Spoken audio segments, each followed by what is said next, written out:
आज हम बात करने जा रहे हैं एक ऐसे खतरे की जो हर साल 15 अगस्त के आसपास बहुत बड़ा बन जाता है। ये इतना बड़ा बन जाता है कि जानलेवा साबित हो सकता है। आप समझ ही गए होंगे कि यह हम किस चीज की बात कर रहे हैं। जी हाँ, हम बात कर रहे हैं चाइनीज मांझे की। इसके चलते पतंग उड़ाने का शौक हमारी जान तक ले सकता है। 15 अगस्त जैसे त्योहारों पर पतंगबाजी का मजा तो सब लेना चाहते हैं, लेकिन क्या आपको पता है कि ये मांझा कितनी जिंदगियां खतरे में डाल सकता है? और हर साल इससे जुड़े इतने मामले आते हैं कि इस पर देश के बहुत सारे राज्यों में बैन तक लग गया है। ये इतना खतरनाक क्यों है, कैसे बनता है और सबसे जरूरी इससे बचा कैसे जाए, ये सब बात जानने के लिए इस वीडियो को लास्ट तक जरूर देखिएगा। सबसे पहले बात करते हैं कि आखिर चाइनीज मांझा है क्या और ये खतरनाक क्यों है। सामान्य मांझा रुई के धागे पर कच्चा या पक्का मांझा चढ़ाकर बनाया जाता है, जिसमें चावल का आटा, गोंद और कांच का पाउडर इस्तेमाल होता है। ये कुछ हद तक कमजोर होता है और जल्दी टूट जाता है, जिससे खतरा कम होता है। लेकिन चाइनीज मांझा बिल्कुल अलग है। ये नायलॉन या सिंथेटिक फाइबर से बना होता है, जिस पर धातु और कांच की बारीक परत चढ़ाई जाती है। ये धागे बेहद तेज और मजबूत होते हैं, इतने कि न केवल दूसरी पतंग का धागा काट सकते हैं, बल्कि इंसान की त्वचा, नसें और यहाँ तक कि गले की नली तक काट डालते हैं।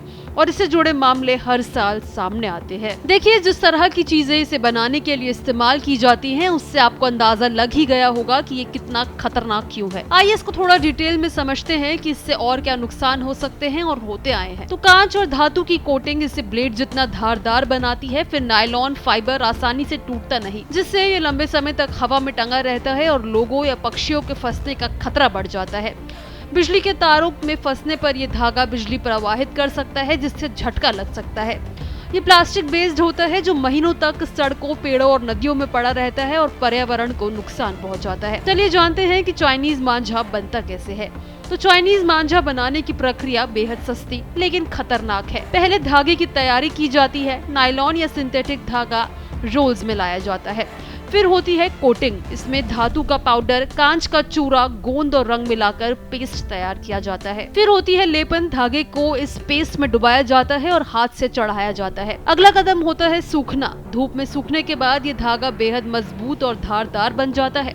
यानी ये मांझा बनाने में सस्ता जरूर है, लेकिन इसका नुकसान बहुत भारी है। तो वहीं 15 अगस्त यानी स्वतंत्रता दिवस पर देश भर में पतंगबाजी का क्रेज चरम पर होता है। लोग इस दिन एक दूसरे से पतंगबाजी का कंपटीशन भी करते हैं और उसको जीतने के लिए धारदार मांझा इस्तेमाल करते हैं, जिससे मोटरसाइकिल और स्कूटी चलाने वालों के गलों पर कट लग जाते हैं। बच्चों और राहगीरों को गंभीर चोटें आती हैं और कई पक्षियों की जान चली जाती है। देखिए, सरकार ने तो चाइनीज मांझे पर बैन लगा दिया है, लेकिन कुछ लोग ऐसे भी हैं जो आज भी इसका इस्तेमाल इलीगल तरीके से करते हैं और अपने कंपटीशन के चक्कर में दूसरों की जिंदगी खतरे में डालने से पहले एक बार भी नहीं सोचते।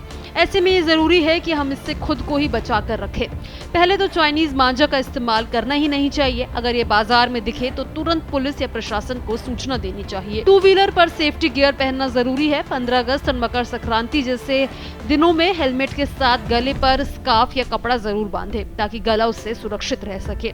खुले में चलते समय सावधान रहें। पेड़ों या बिजली के तारों के पास उलझे मांझों से दूरी बनाएं। बच्चों को अभी से ये बात समझाएं कि वो पतंग उड़ाते वक्त सिर्फ कॉटन या नॉर्मल मांझा इस्तेमाल करें। इन सब के अलावा पक्षियों के लिए सतर्क रहना भी जरूरी है। अगर कहीं पक्षी मांझे में फंसा हो तो तुरंत एनजीओ या एनिमल हेल्पलाइन को कॉल करें।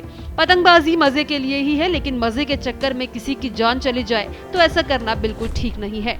चाइनीज मांझा सस्ता जरूर है, लेकिन इसका एक छोटा सा टुकड़ा भी किसी की जिंदगी छीन सकता है। इस वीडियो को सभी लोगों के साथ जरूर शेयर करें। साथ ही इसी तरह की तमाम अपडेट्स के लिए हमारे चैनल को जरूर सब्सक्राइब करें।